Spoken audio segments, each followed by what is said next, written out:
The idea of a tweeting president would have been a Madisonian dystopia.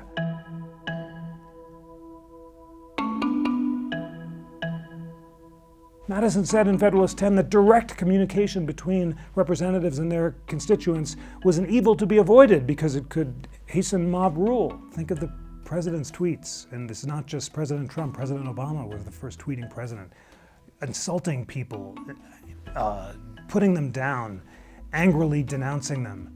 The American founders, Madison and Hamilton, fear that mobs, or factions as they call them, will mobilize when they're animated by passion rather than reason. And to the degree that social media technology makes it possible to have instant polls and to aggregate mobilized minorities or majorities, it is the very definition of faction that the framers feared.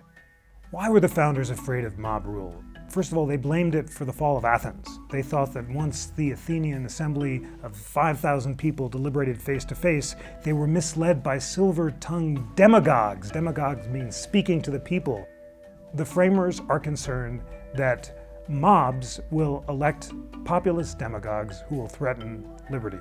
And as a result, they set up the entire American system to avoid the rise of demagogues who will appeal directly to the people's passion, but instead disperse power among the presidency, Congress, the courts, and between the federal government and the states so that reason rather than passion can prevail.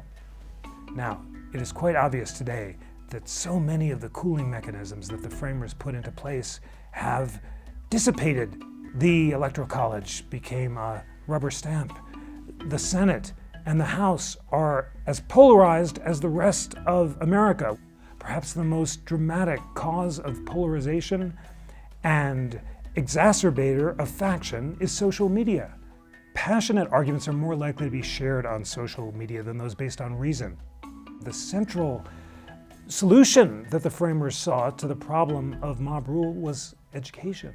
Civic education. Madison says, a popular government without popular information or the means of acquiring it is a prelude to a tragedy or farce. And the astonishing resources of the net, which you're now enjoying to watch this riveting video, allow all of us to use our moments of leisure to educate ourselves about the Constitution, to dig in deep and read Supreme Court opinions rather than sharing fake news or amusing ourselves with cat videos.